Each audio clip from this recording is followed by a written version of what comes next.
Hello? Hello? Is it on now? Yeah?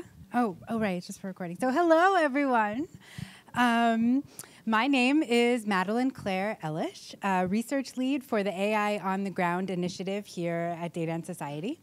It is my sincere pleasure and honor to welcome you to Data and Society for this talk by Shoshana Zuboff, based on her recently released book, The Age of Surveillance Capitalism, The Fight for a Human Future at the New Frontier.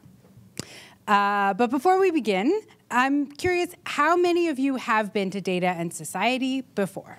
Raise your hand. Oh, okay. All right. So it's a lot of people. How many of you, though, are visiting us for the first time? Oh, wow. All right. All right. Very cool. Well, welcome.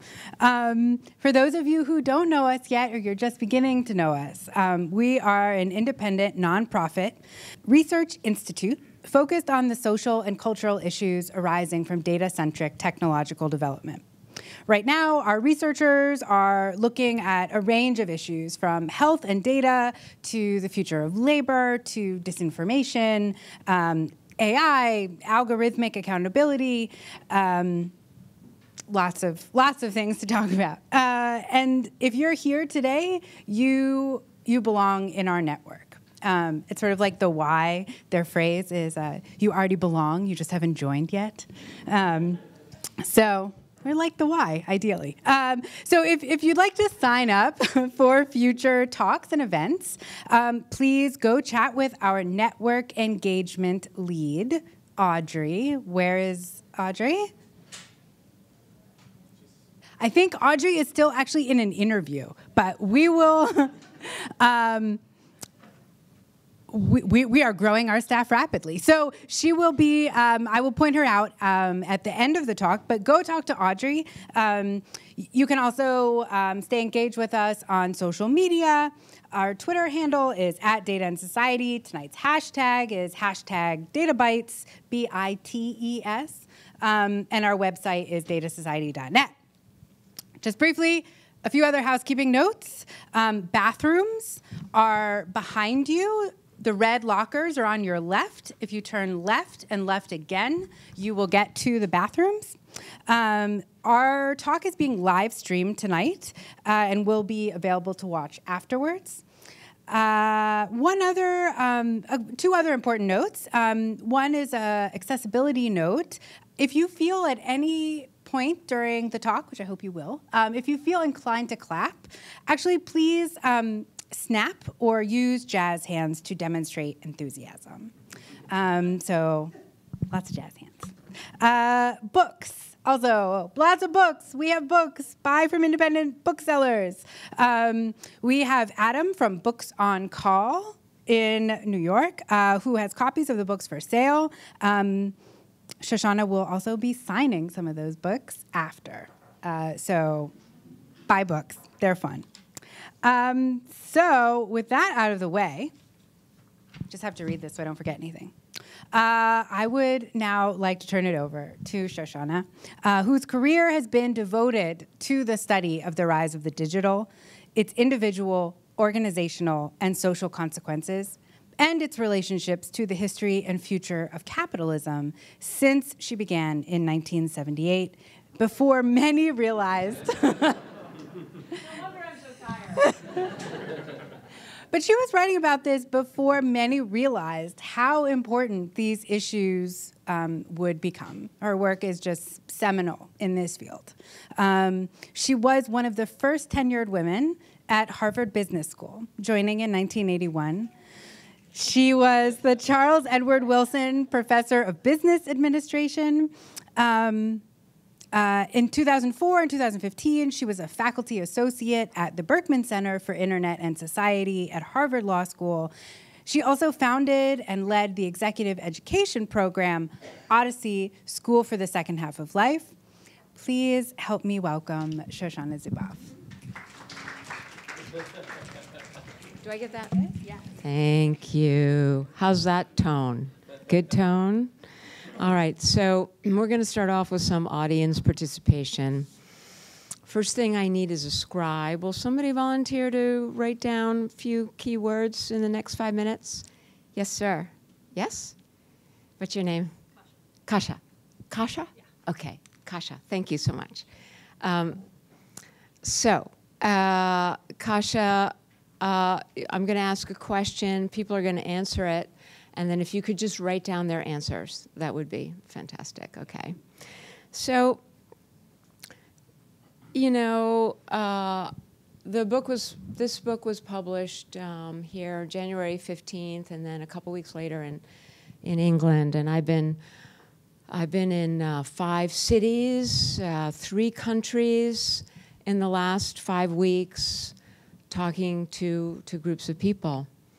And I began with a simple experiment, and now it's grown into a source of real fascination and I think importance. And so I want you to be part of it. So it goes like this. Something brought you here today. Maybe it's just because you like to come to Data and Society and they have great cheese receptions. But something else, perhaps. A question, a preoccupation, a concern. And I would like to invite you to just focus very gently for a moment on what it is that brought you here today. What is it, that thing inside you that brought you here today? And then just boil it down to one word. And then just shout out the word. And Kasha's going to write down the words as you shout them out. And I'll probably repeat them so everybody can hear them. Advertising. Anti-capitalism. Did I get that right? Anti-capitalism. What was it? Panopticon. Profiling. Fear. Humanity. Inequality. Resistance. Exploitation. Bias. Revolution? Solution. Oh, solution. Sorry. Well, they're close.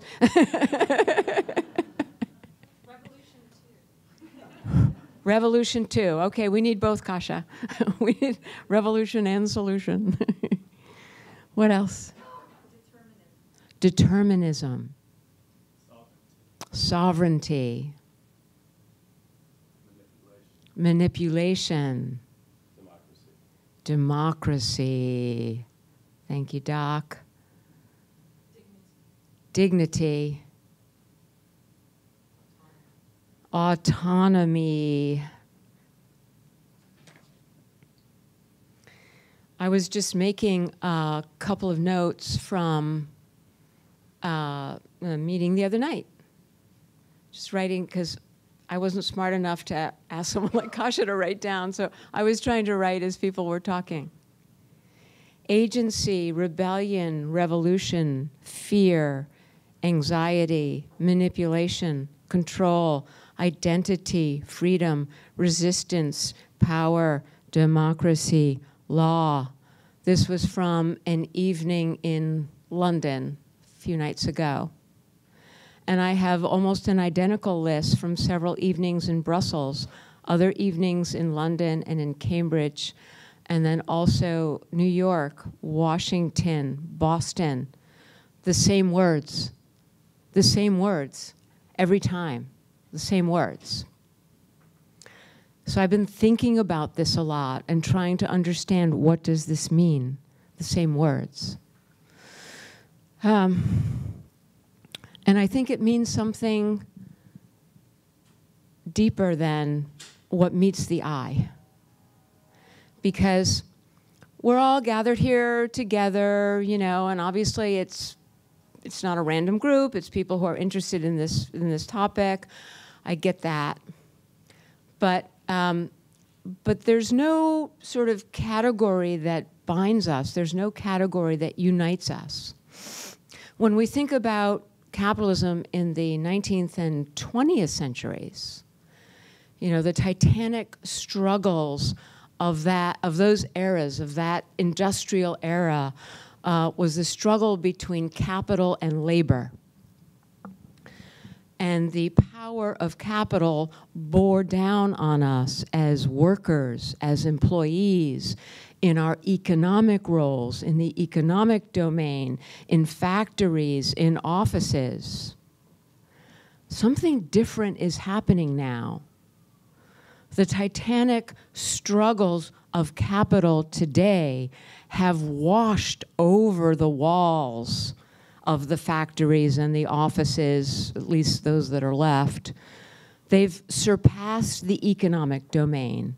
They have flooded the whole space that we think of as the social society. They bear down on each one of us, not because of a specific economic role that we play, but simply because we are here living our lives. This is our time. And these forces bear down on our bodies, on our homes, in our cars, in our cities. They know our tears. They know our bloodstream. They know our pancreas. They know our conversations. They know our emotions. They know our personality. They know our futures. And yet, what are we called? We don't have a name. We are not workers. We are not laborers. We don't have a name. The only name we have is the name that they gave us: users. This is not okay. What I'm learning, and maybe you'll learn this with me, maybe you disagree, but what I'm learning is that what these words in different countries and different cities and across different generations are expressing are the social, political, psychological, and economic interests that are emerging for us in our new experience, in a new era of capital that is no longer confined to the economic domain. Let me give you an analogy. In the 1830s, the first third of the 19th century in Britain, where industrial capitalism was slowly taking form, slowly emerging as a new kind of capitalism, there were two words for the social classes. If you looked at the whole social hierarchy, there were only two labels. One was aristocracy, and the other was the lower classes. And everyone who wasn't aristocratic was grouped into this big mélange, the lower classes. So that included everyone from bankers and merchants to paupers. Everyone was just part of the lower classes. And there's a very specific and interesting history how the conditions of industrial capitalism took hold and the factories emerged and the new forms of work and the new forms of economic oppression. And under the pressure of those new forms, a new consciousness was born. And the idea of the laborer emerged. It wasn't already given, it emerged out of a felt recognition of shared interests that were new in the world. And that felt recognition, that new consciousness, became the basis for the new forms of collective action that eventually mobilized the emergence of democracies in our societies, and eventually formed the basis of power that tethered industrial capitalism to the interests of society and to the requirements of democracy and to democratic values and principles, such that over the decades and indeed well into the 20th century, we could talk about something like a market democracy, and we could experience some kind of equilibrium in which capitalism and its raw excesses were tethered to the needs of people and society and democracy. I wonder if this is our time now to emerge from this amorphous non-entity of users, which is a word that says we don't matter and we have no interests.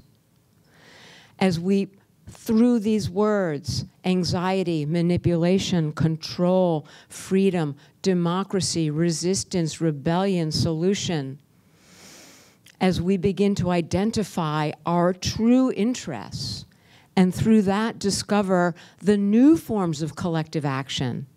It won't be the solutions of the 20th or the 19th century, but there will be new forms of collective action and collaborative action that bind us and that allow us to compel and harness the resources of our democratic institutions to restrain, interrupt, and even outlaw the raw excesses of a rogue mutation of capitalism that I call surveillance capitalism, which is now illegitimately claiming a dominant role in our democracy, our society, and indeed in our lives.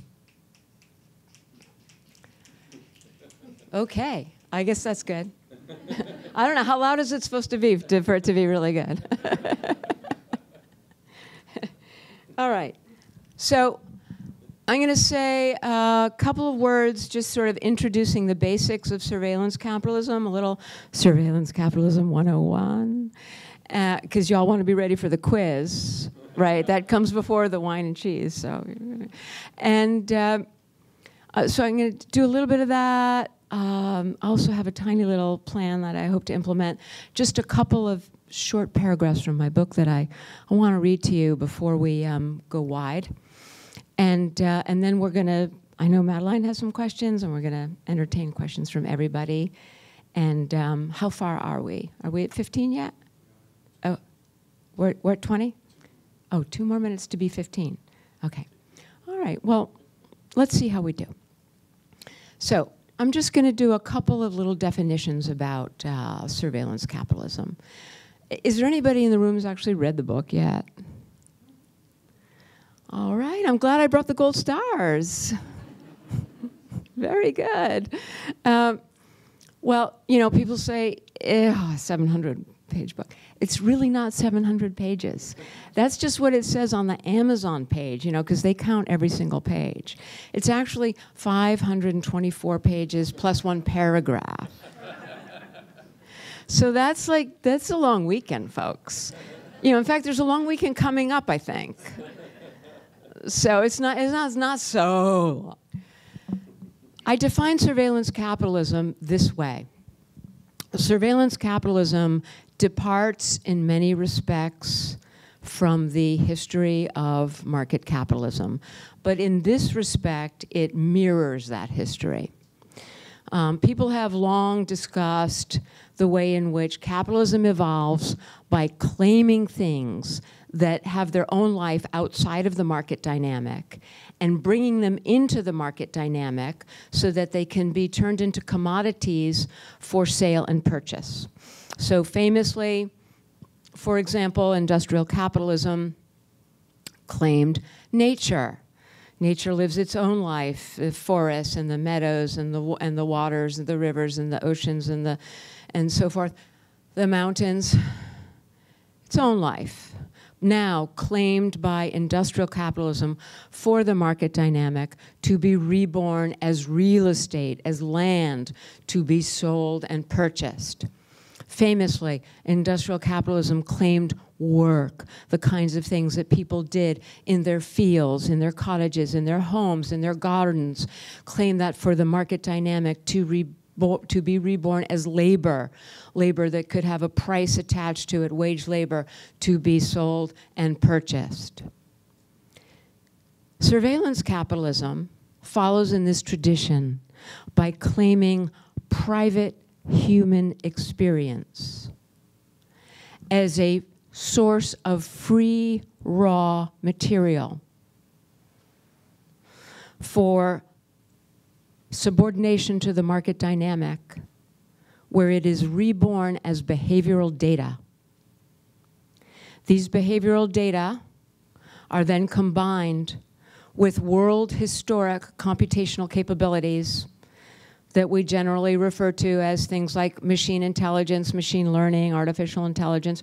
Really, the labels are secondary to the thing. That these are computational capabilities that have never before existed.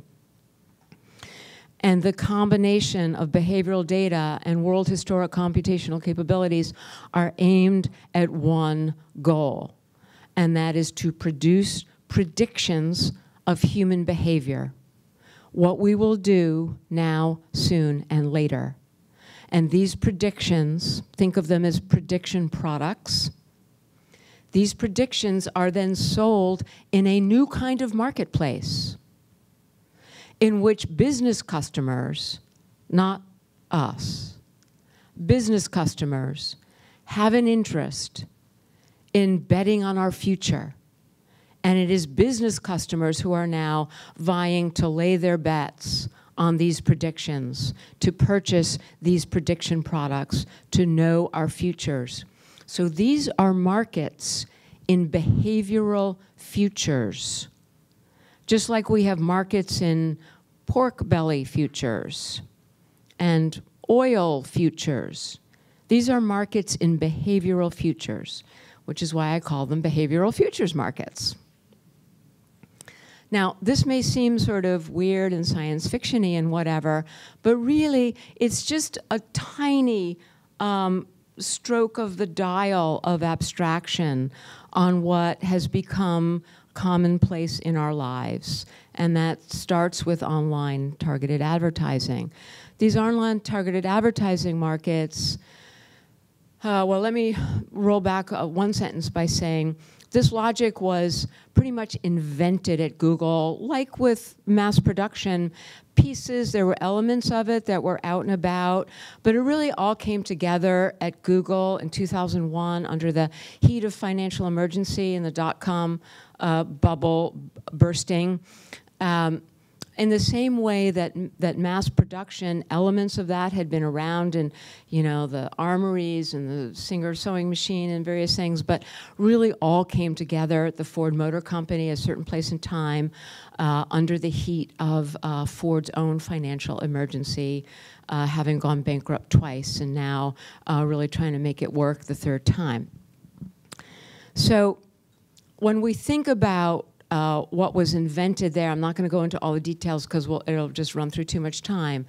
But essentially, what is it that happened? They figured out that they could take data that they were not using to actually improve their products and services, stuff that was sitting around in data logs that at that time was called waste, it was called data exhaust, it was called digital breadcrumbs, it was collateral leftover stuff from search and so forth behavior. Discovered that it had great predictive power, discovered that they could put that together with their even then considerable computational capabilities, and that with that, they could produce a prediction of a piece of future behavior. In this case, that future behavior was pretty specific. It was a click-through, but that's a future behavior. And what those online targeted ad folks were doing, they were buying these predictions of future behavior. And the way it happened was Google said, look, you know, you used to pick the keywords, you used to decide where your ads are going to go. You're not going to do that anymore. We're going to use this special computational capability and our proprietary data. We're going to tell you the result. We're going to tell you where to put your ad. And if you just follow along, you will make money. And at first, like, they didn't want to do that because they didn't like the black box idea, and we want to know what's going on, and we want to pick.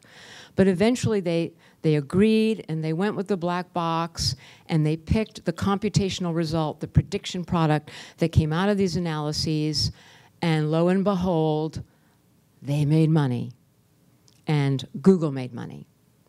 And very interesting to note, between that moment of financial emergency, see, in the year 2000, Google's revenues were about 86 million.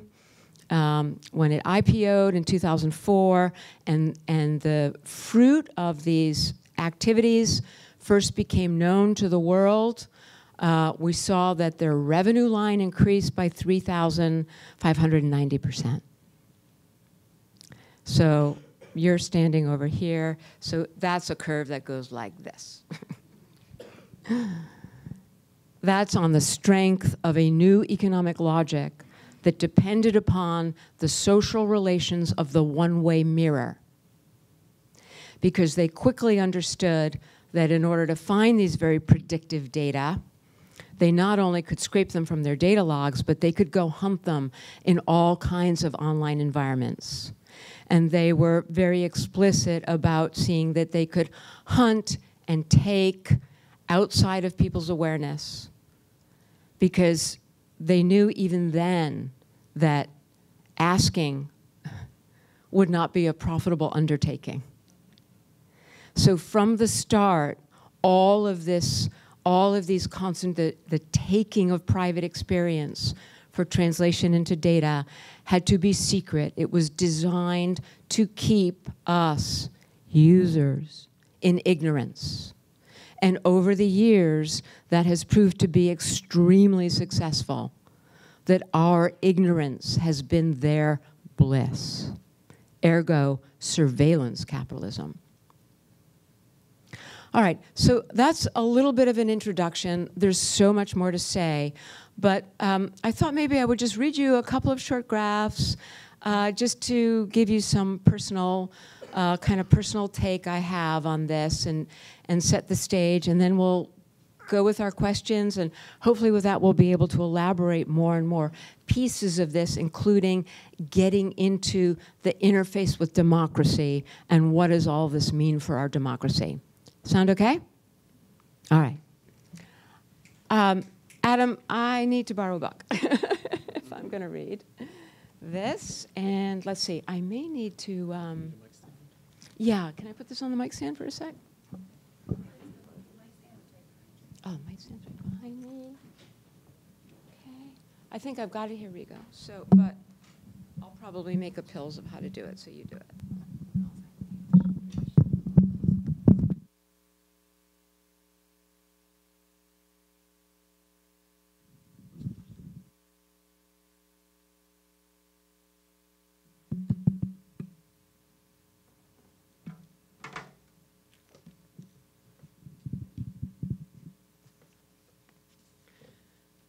How many people in this room have children? Okay. How many people in this room are under the age of 35? Okay. So what this means is that everybody in this room either has children or is children.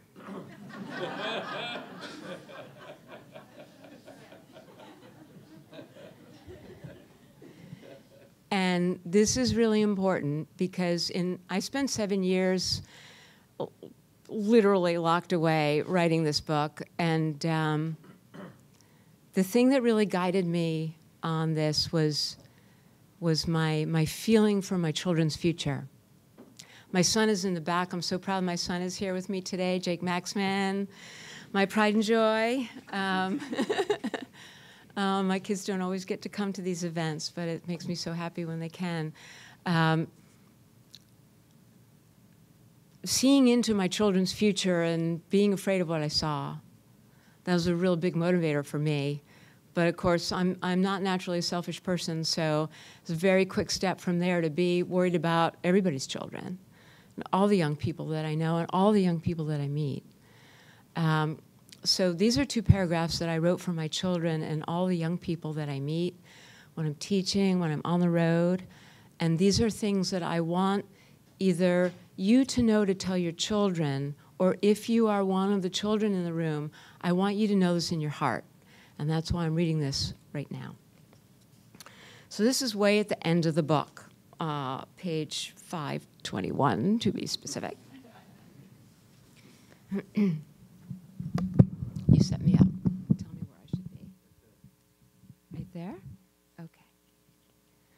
When I speak to my children or an audience of young people, I try to alert them to the historically contingent nature of the thing that has us, by calling attention to ordinary values and expectations before surveillance capitalism began its campaign of psychic numbing. It is not okay to have to hide in your own life. It is not normal, I tell them. It is not okay to spend your lunchtime conversations comparing software that will camouflage you and protect you from unwanted, continuous invasion. 5 trackers blocked, 4 trackers blocked, 59 trackers blocked, facial features scrambled, voice disguised. I tell them that the word search has meant a daring existential journey, not a fingertip to already existing answers. That friend is an embodied mystery that can be forged only face to face and heart to heart, and that recognition is the glimmer of homecoming we experience in our beloved's face, not facial recognition. I say that it is not okay to have our best instincts for connection, empathy, and information exploited by a draconian quid pro quo that holds these good hostage to the pervasive strip search of our lives. It is not okay for every move, emotion, utterance, and desire to be cataloged, manipulated, and then used to surreptitiously herd us through the future tense for the sake of someone else's profit. These things are brand new, I tell them.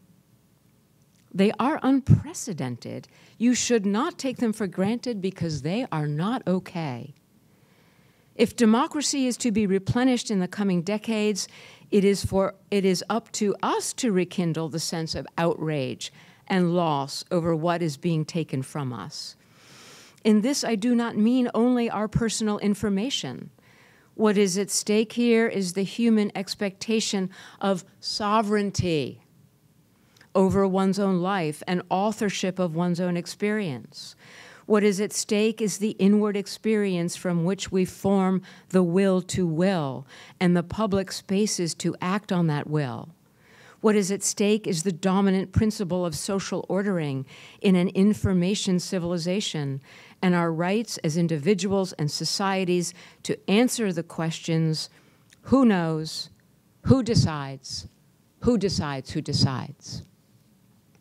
And so if we are coming up with the same words in different countries and different cities, across generations and across societies, isn't this really about the beginning of an information civilization that we are all participants in? And isn't this really the beginning of the contest of what kind of civilization it will be? What will be its moral milieu? What will be its values? What will be its balance of knowledge and power? Who knows? Who decides? Who decides who decides? Thank you. Thank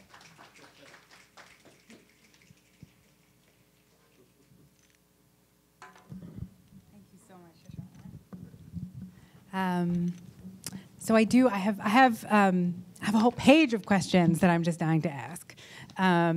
But I think for the sake of time, I'm going to ask one, and then I know that you're very interested, and I know we have an amazing group of people in the room. So I think I'll intersperse and take the host prerogative. But so one of the things that I mean, surveillance capitalism is such an evocative term, and I think it really captures what people are wanting to put a name to. And I think one of the most exciting provocations in the book is to explicitly place surveillance capitalism in the register of exploitation. And specifically, right, like capturing and exploiting raw resources.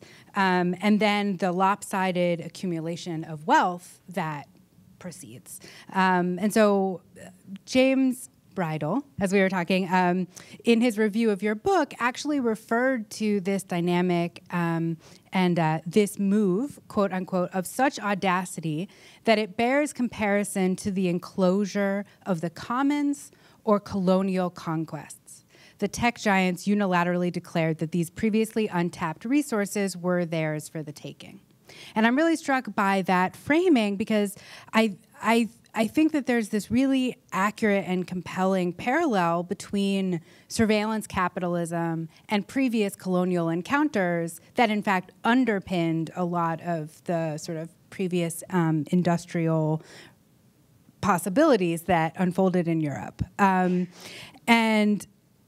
so, right, because in many ways we're also seeing this sort of parallel between the US and China, two countries accumulating, making use of resources, while many places, generally in the global south, are experiencing kind of digital data colonialism.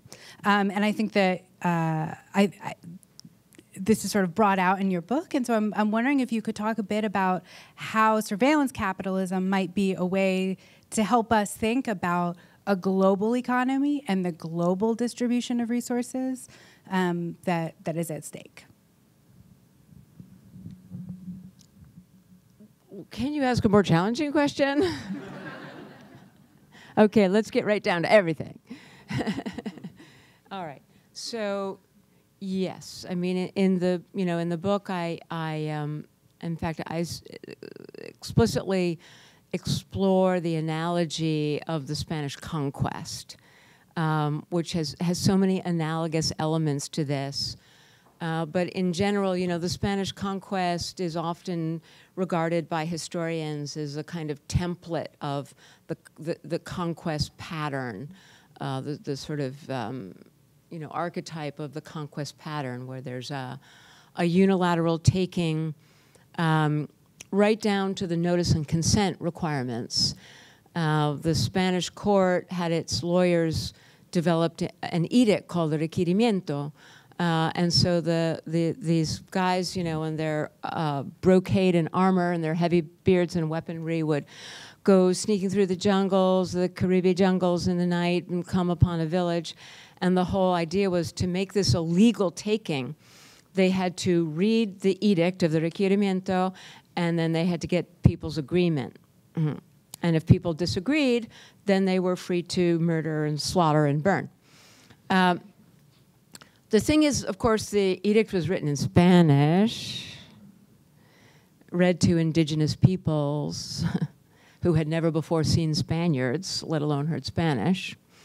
And it was so cynically imposed, and this will remind you of something, that they got to a point where it was so cynical that they would be at the edge of the forest line before they got to the village, and just at the edge of dawn in the jungle still, and the soldiers would recite their requerimiento under their breath into their beards, and then they didn't hear any response, so then they would just go in and burn the village. So this is like notice and consent, in case you're wondering. This is the same structure of notice and consent, except without the murder part, without the burning and the torture part. But the idea is an illegitimate unilateral taking. And this comes out in the book that, early on, the Google founders understood that human experience was the new virgin wood. They understood that would be the thing that could be claimed and monetized. And they understood that it would be very cheap to do so, not only in the online environment, but out in the real world, where devices, sensors, cameras, blah, blah, blah, all of the digital infrastructure, all the saturation of digital architecture that now surrounds us would be both ubiquitous and extremely cheap. So this was a vision early on, and it is certainly a vision of unilateral dispossession.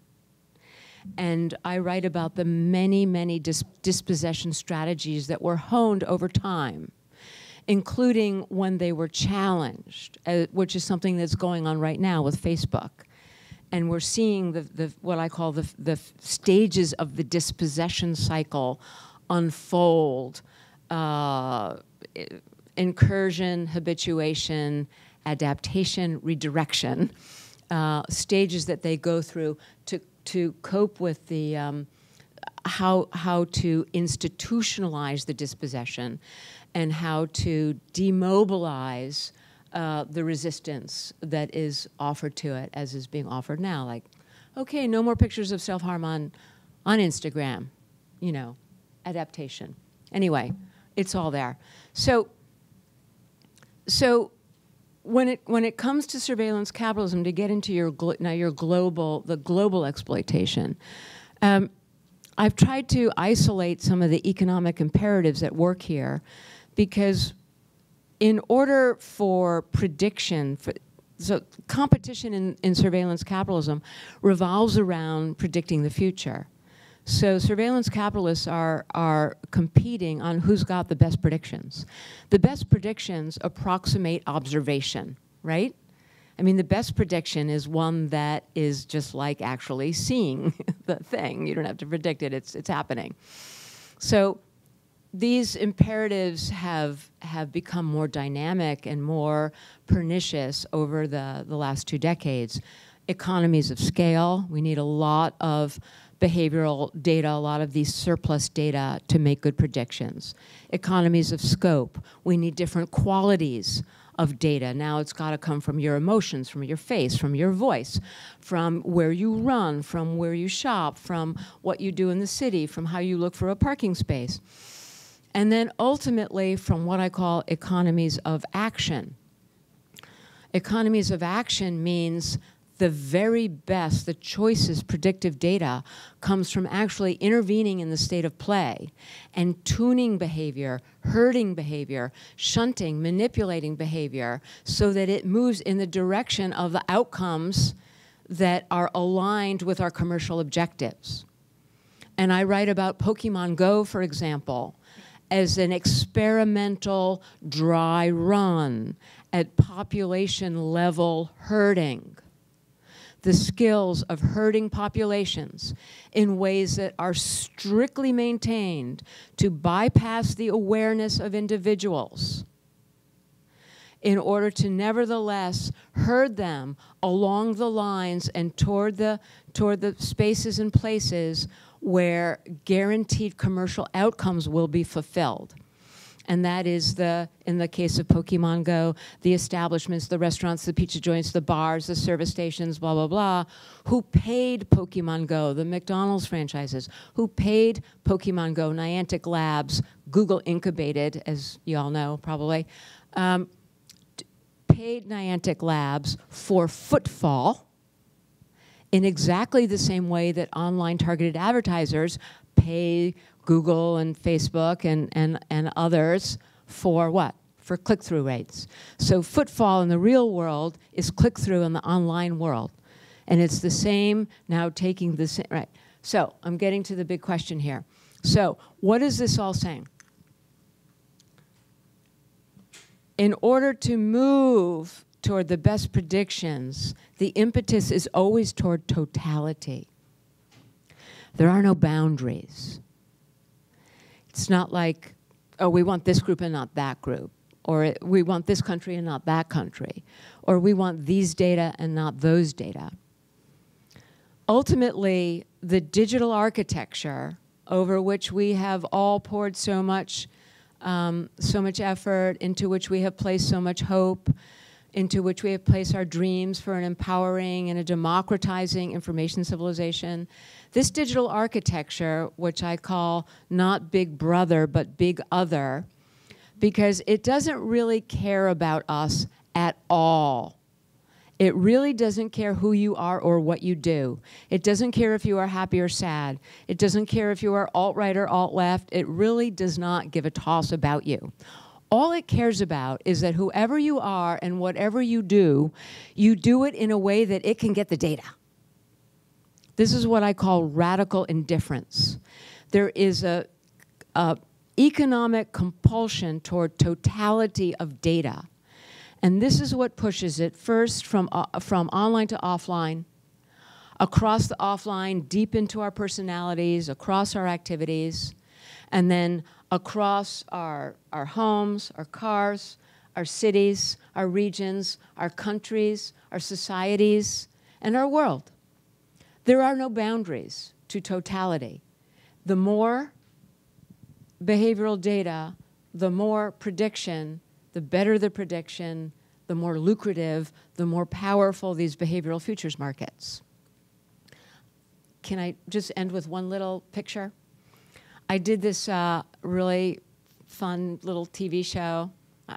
Do we even get to, it's a TV show. Anyway, you probably know it better than I do, Cheddar TV. Okay, you all know it. So you film it down on the New York Stock Exchange, which if you've never been there, you should go there because it's like about the size of this room. The New York Stock Exchange is so quaint, you know. It's really like a 19th century space with a lot of screens.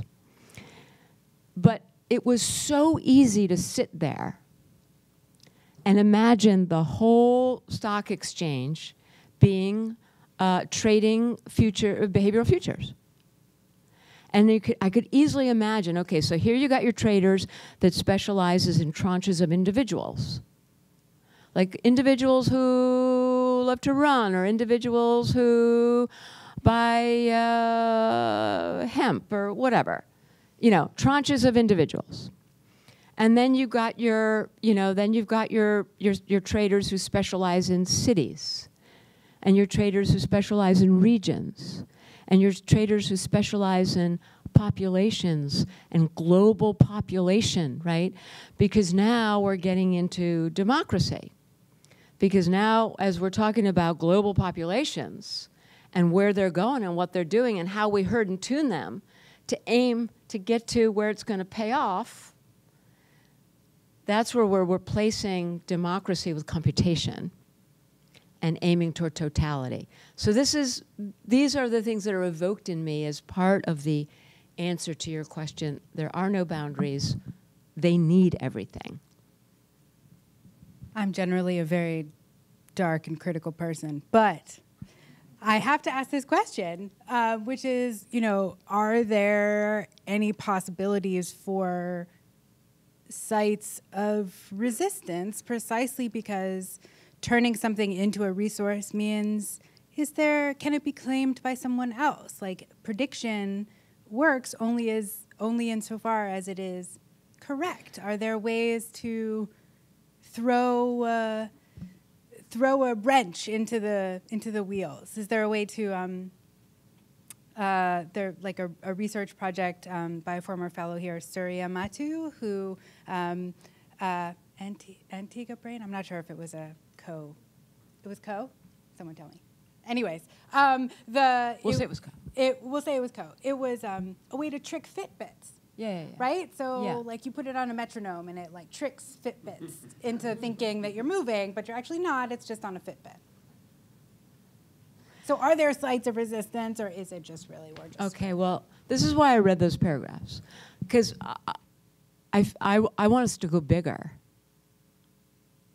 I don't think we can afford to spend the next decade tricking Fitbit, even though there is no more Fitbit, but oh, whatever.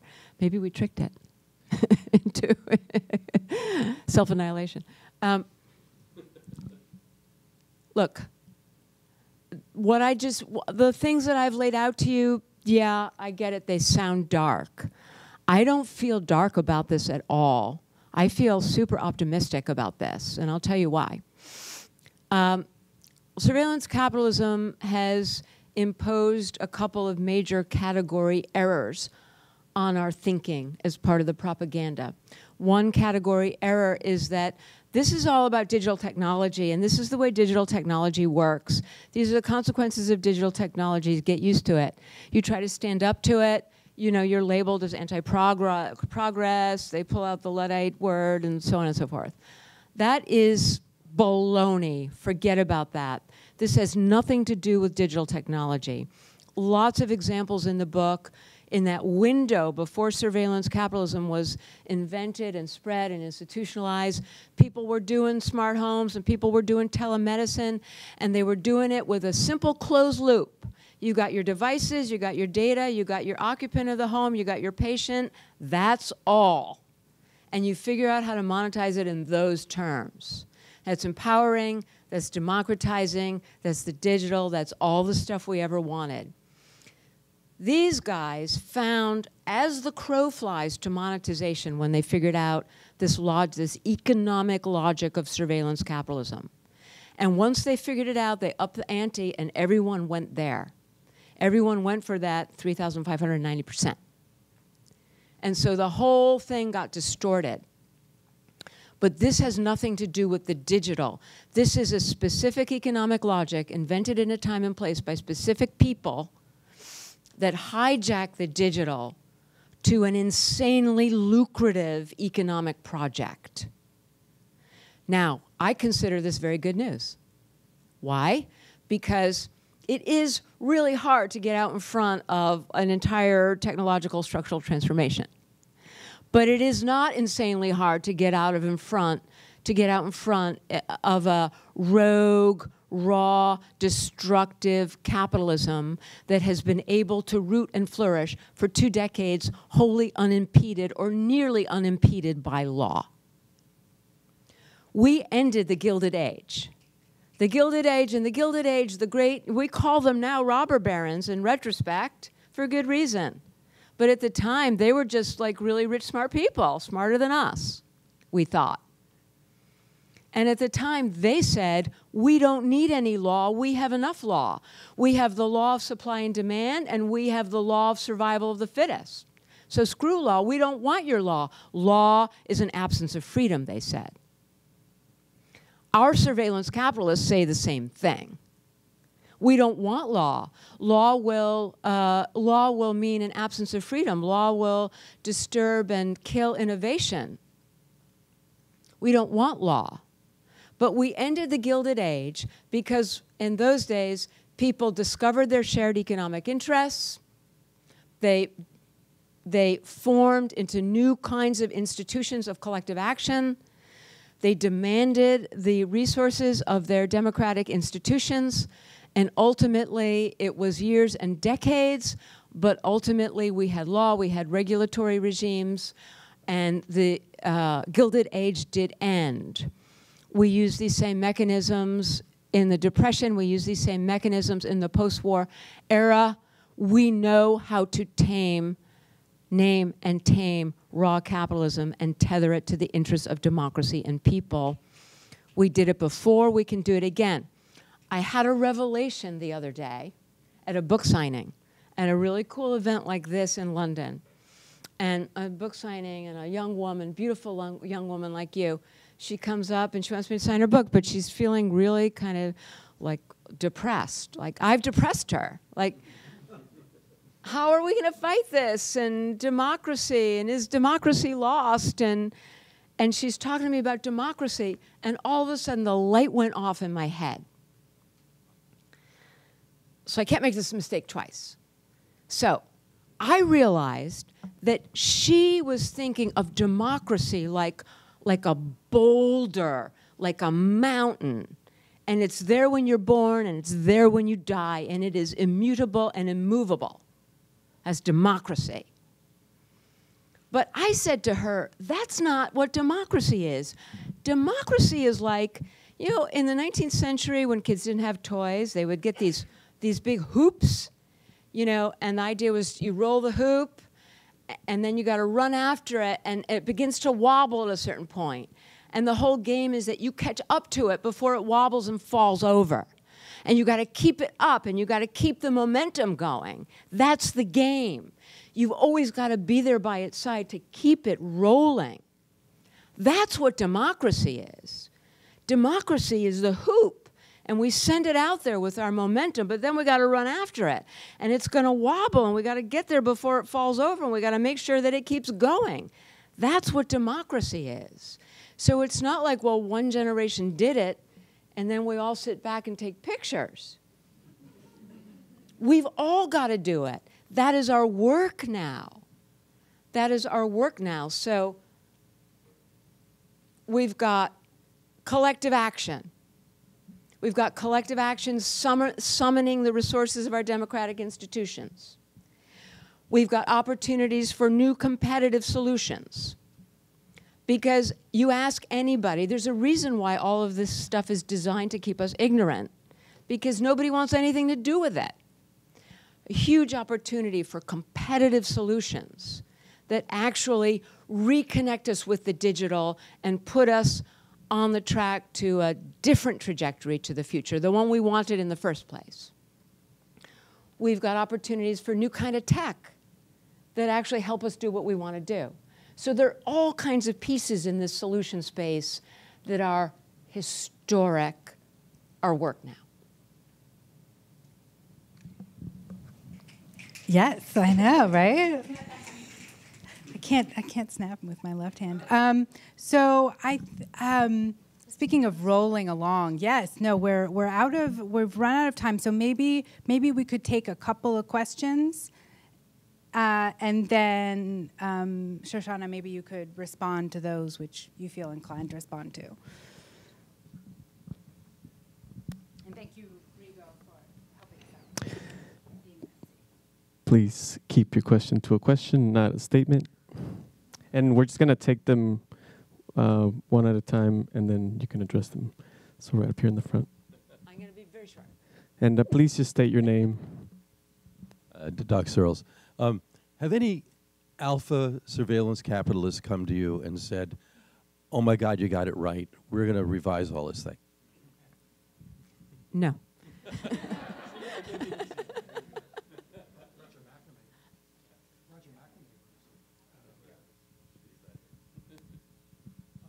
Yeah, so the challenge is the dominant platforms are not easy, they're not inclined to change. We can do laws like data as labor laws, but it's not clear how to implement them. One thing that seems to me an easy thing to do is just mandate, sort of like we do with auto fuel economy, that some percentage of the revenue of a dominant platform has to come from users, not advertisers, and gradually increase that percentage to just force the advertising down and force them to user revenue models. And even if they do advertising with a reverse meter and credit it to users, it puts a value on attention and data so that now there's a way to negotiate how much you're paying or getting paid for your attention and data. And it seems to me that's a powerful lever to drive things that's very simple and doesn't interfere with market forces so that they can figure out how to do it. And I'm curious whether you've heard that strategy and whether you think it makes sense. Do you want me to? How much longer can we go? Since the conversation seems to be leaning this way, we're going to go a couple more minutes. Okay. And then I'll come back and hit the highlights. Yeah. Okay. Shoshana, much of your argument rests on the idea that this was intentional and by design. And as an STS scholar who sort of resists the notion of technological determinism, I struggle with this because I think it's reasonable to read it backwards and say it was all intentional.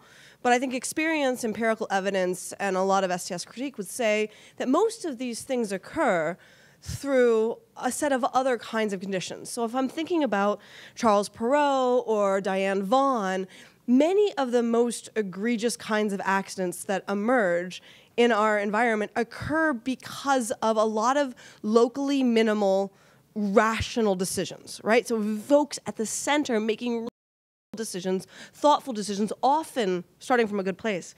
And so I'm curious how you would reimagine your analysis if you didn't take for granted that this was an intentional bad actor group, but actually situated this as the product of a lot of people trying to do right. Well, actually, I don't agree that my analysis is one of an original bad actor group. Far from it. When I talk about the discovery, invention, and elaboration of surveillance capitalism at Google, I talk about it as people who had very clear principles around many of these issues, who were caught in a moment of financial emergency. And I describe it as, the state of exception. that under the heat of financial emergency, they declared a state of exception and consciously decided to suspend or bend or set aside some of their publicly stated principles in order to find a way through the emergency because saving the company was paramount. So there's a real and I'm very explicit about this. This is a men made it kind of thing, a trial and error, a tinkering, a figuring out, how do we get through this, and a discovery that hit on a solution, that hit on a set of processes and a kind of solution that in retrospect embodies a new economic logic. And that is not unlike, as I compare it to, the discovery of mass production. Nobody sat down at a big chart and outlined all the elements of mass production.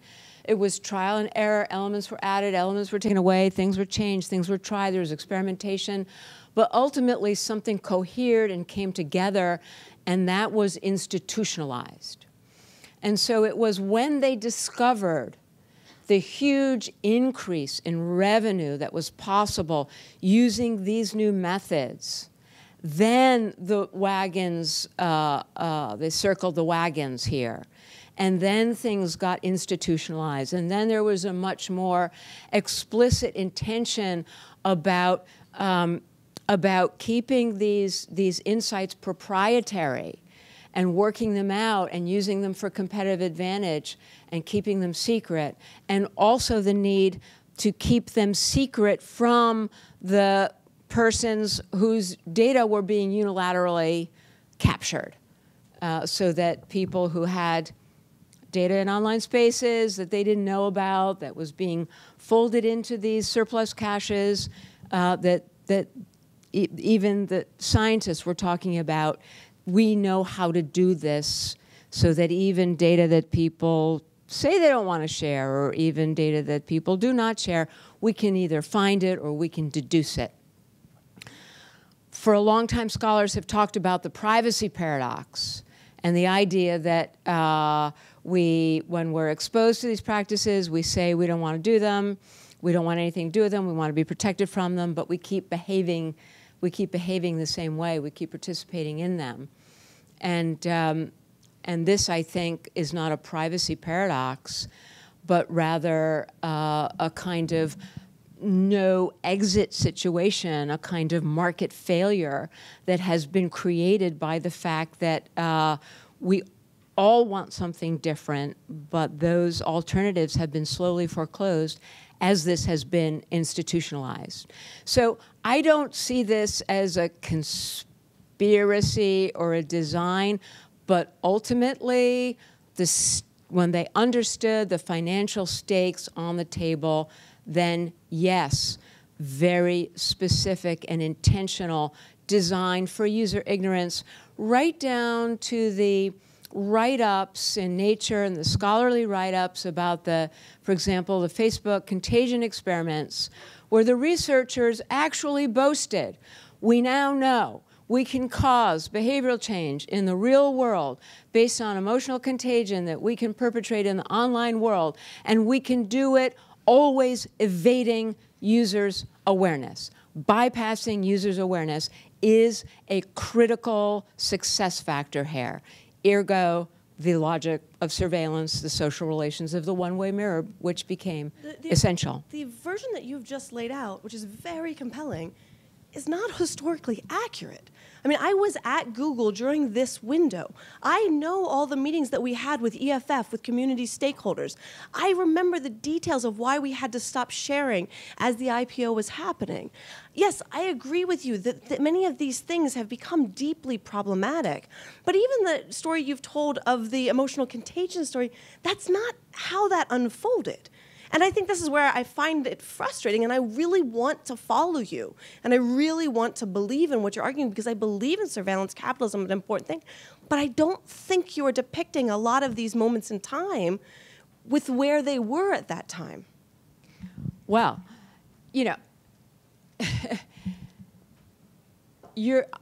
what I have gone to pains to do in this book is to talk about an economic logic. And I've said over and over again, this is not about bad people. This is not about evil people. This is not about evil managers of great corporations. This is something I repeat over and over. The idea here is that an economic logic has been created and institutionalized on which huge market capitalization now rests. This economic logic has imperatives, and you can predict the behavior that will occur in these companies by understanding the economic logic. That doesn't mean that every individual in the organization actually even understands these economic imperatives or what they're doing. But the economic imperatives, once you grasp them, predict the behavior. In the same way, I quote Andy Bosworth's amazing internal memo, which is the perfect description of what I call radical indifference. Connectivity equals economic growth. We connect, we grow. We connect, someone uses our connection to pull off a terrorist plot. That's too bad, but we continue connecting because connection is growth. We connect, some people find each other and fall in love, marry, live happily ever after. That's great. We continue to connect no matter what we connect. This is the idea of radical indifference. These are economic imperatives. Normal people, these are not, it's not like every bad person went over there to work on surveillance capitalism. This is all people like us, caught up in an economic logic that is unprecedented, that has not been named, that has barely been recognized even by the people who are practicing it. So, you know, that's the thing. This is institutional, this is a logic. This is pervasive now across our economy. It's not just Google. It's not just Facebook, which, by the way, is the second category error, that this is just related to a couple of big companies. This is now the CEO of Ford Motor, who says, we want PEs like Google and Facebook. We want market cap like Google and Facebook. Nobody wants to buy cars anymore on planet Earth. What are we going to do? Oh, I know. Let's sell data. We have 100 million people driving around in 4 cars. Let's get all the data from that. Let's put it together with the data from Ford Credit, where he says we already know everything about you.